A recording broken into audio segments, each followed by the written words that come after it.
think we see Willis coming out. Anthony for three. Bang! Slicing, dicing right there. Swooping, Houston. Houston ducks under. Got it!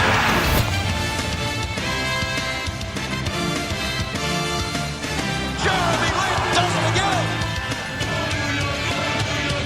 Johnson now fires a three. It is good! And he's fouled!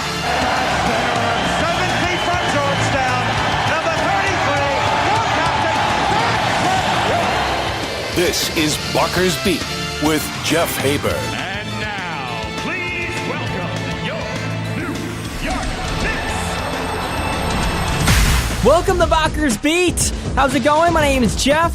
Thank you for listening, whether it's iHeartRadio or Spotify or SoundCloud or Spreaker or YouTube. And if you've been following us on Twitter, thank you. Very excited. Mitchell Robinson retweeted us. How awesome is that? I love Mitchell Robinson.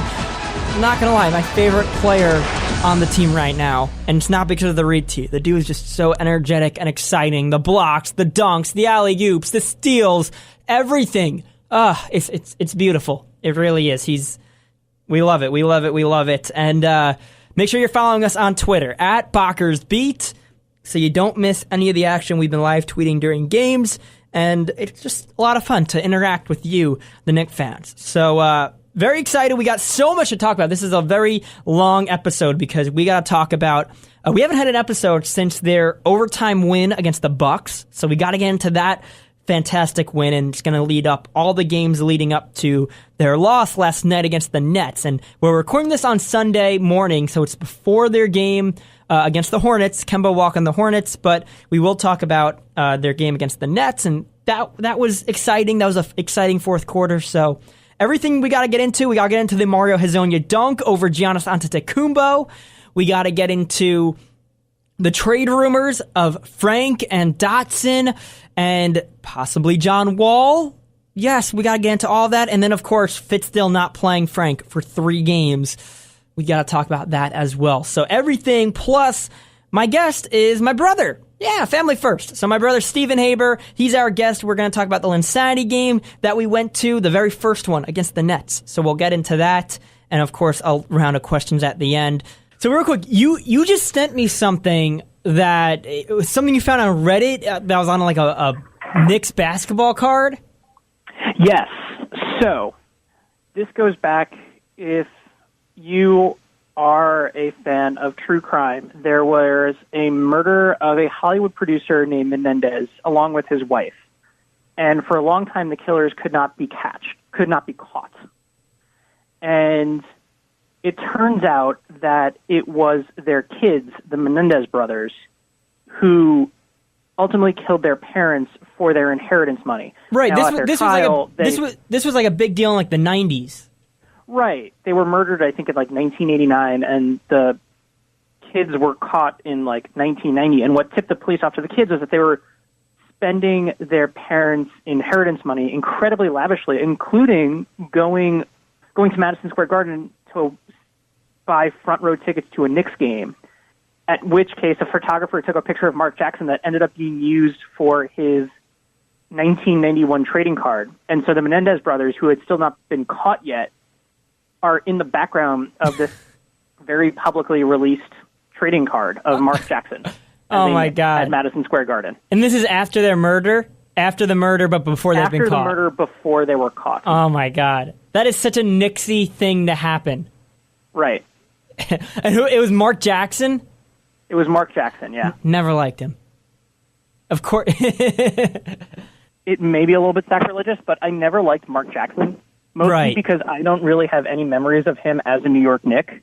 So my memories of him were him on the Pacers and showboating his way down the court after hitting a big basket to put the Pacers ahead over the Knicks. Right, and this is how you know we're brothers, because I have Mark Jackson would be in my top 5, even though he was good with the Knicks in his younger years, and him and Ewing were a good, point guard center tandem right there. But God, my memories, and I don't know if just watching that big Knicks rivalry, Knicks-Pacers rivalry, Mark Jackson was always on the other end. And even later in his career, he was a Knick. Right, and it just, I still never liked him. I couldn't get over the fact that him and Reggie were so buddy-buddy, and Jalen Rose too, I think. But Steven, have you seen any of the games recently? Have you seen any of the Knicks recently? Yeah, I mean, as much as I can. Unfortunately, I don't live in New York, so it's a matter of being able to get MSG Go to stream on either my phone or my computer, and last night especially was pretty bad. But you mean meaning the game was pretty bad, or being able to stream? Being able to stream. I got it to go right as they had cut the lead to 5, and then watched the Nets kind of pull away from there. Right. So I missed all of the good parts. Oh, bad no. Part too, but let's backtrack for a second. You live in Washington, D.C. because you work in politics, and explain what you do, because I'm your brother and I still don't know what you do. So I work as, I guess you would call it, a compliance consultant. So campaigns, By the way, compliance consultant, that's your title? Okay, so think of it more as a campaign finance. There you go. Consultant. Okay. Yeah. So campaigns, they go out, they raise the money, they spend the money. There are a lot of rules in terms of how much money they can raise, who they can raise it from, and what they can spend their money on. And so it's my job to help the campaigns keep track of it all. We have to report all of the financial activity, usually every quarter or so. This just sounds like you sit in front of a computer and type in money symbols and numbers into an Excel document. There's a good deal of that, yeah. Well, of course, I think it's boring. I work in radio, and I'm sure, though, you enjoy it, correct? Yes. And you work working in politics in Washington, D.C. has to be a cool experience. And yeah, it's fun. I'm going to use your DC knowledge later in this podcast, but we're on episode 7, and I just kind of thought of this idea. But let's. Who's your favorite Knick? That's worn number 7. I feel like only one comes to mind for me, but yeah, it's got to be Melo. Got to be Melo, right?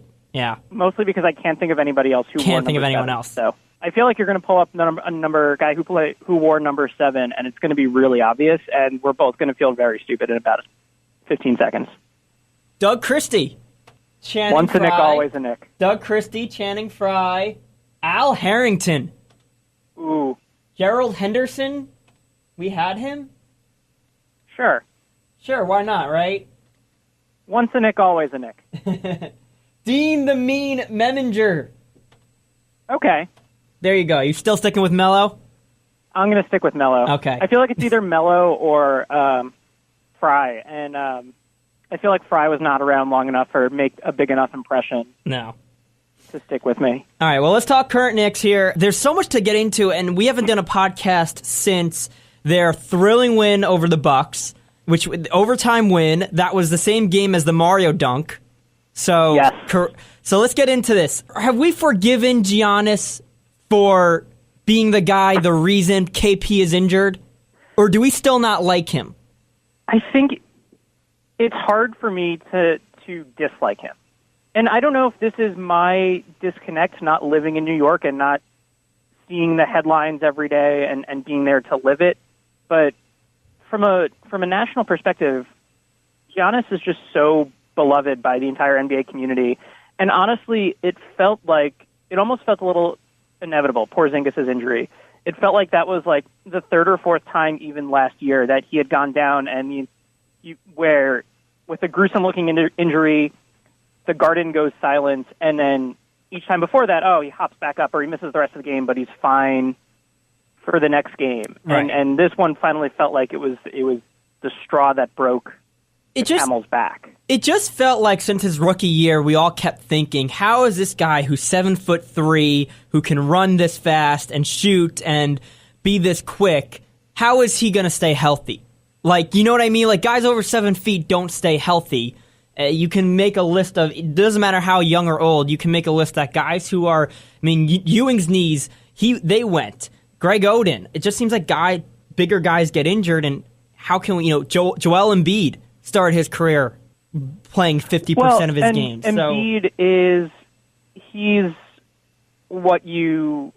sort of a little bit of a beacon of hope, obviously he missed those first couple years in the NBA with various foot injuries, but now he's playing at an all-NBA level. So it's obviously they were different injuries, Right. but it shows that Porzingis can come back and be an all-NBA type player that we all hope he can be. Right. When the Knicks lost to the Bulls a few weeks back, and that was the game where Zach LaVine torched them for 40 points, I think. Was that the double overtime loss? Yes. And LaVine's playing his first year coming off a torn ACL, and he looked fantastic. So, obviously, LaVine's also a guard. Porzingis is 7'3", but I'm hopeful that Porzingis can come back and be returned to being an all-NBA type player that he's obviously shown flashes of. No, I see what you're saying, and I see what you're saying about Giannis. He's such a lovable character. I mean, the fact that he's a top 5 player and arguably one of the faces of the NBA, he's not American. He does so well on social media. Like, it's so hard to not like what he does with the Bucks on social media, what he does with himself. Wasn't there a story when he was like a rookie or second-year player where he like missed his ride to the stadium, so he ran to the game or something? Very possible. I do not remember it, but it also sounds something very much in line with something even he would do. if that's not true, it sounds like something like he would do. It sounds like he's such a lovable guy. Part of the reason we kind of give maybe Giannis a pass is because the Knicks might be better off with Porzingis sitting out for injury. It gives us a chance to kind of take a year off and possibly get a really good draft pick and develop young players. Is that kind of why we kind of look at this and go, yeah, you know, Giannis, you're still okay in my book? Well, and it also, yes, but it also wasn't a dirty play. Porzingis was going up for a dunk. Giannis contested it. They obviously got tangled up, and Porzingis landed awkwardly. It wasn't like he undercut Porzingis or did anything that we would think of as dirty. It's just something that happened. But I think you're also right that in a perverse way, it took the pressure off the Knicks that it gave them an extra year to develop Ntilikina without the expectation of him producing right away. It obviously led to a higher draft pick in Kevin Knox, who has been wonderful. It allowed Steve Mills and Scott Perry to go out and find these reclamation projects like Mario Hezonja, like Trey Burke, that if they were feeling more of the pressure to make the playoffs, maybe they wouldn't have gone out and gotten those players. So, and I think you sort of see a game last night where, what was the closing 5 that played the entire fourth quarter? We're going to get to that because that put such a smile on my face. It was Zoe, Dotson, Knox, Frank, and Mitchell Robinson. The average age was 21.4. Right. And sort of, it was beautiful. You know, it would have been great if they had come all the way back, coming back from 19 points down or whatever it was going to be a tall order to begin with. But it was good to let the rookies close it out and close honestly, the 18-point gap down to 6. I mean, right. God, that was amazing. It was fantastic. The whole fourth quarter, it felt like they were treading water. And I saw a tweet, and it was like, it felt like they were treading water where they were scoring a lot of points, but they were giving up a lot of points. But it was still exciting and fun to watch. And then all of a sudden, you saw a block from Mitchell Robinson. You saw a steal from him as well. You saw a few 24-second shot clock violations. And all of a sudden, we were down 6, and it was amazing. Right, and one of the things they did not do well in the fourth quarter on Saturday night was they missed a lot of free throws, and that's something that it's a fixable problem for the most part.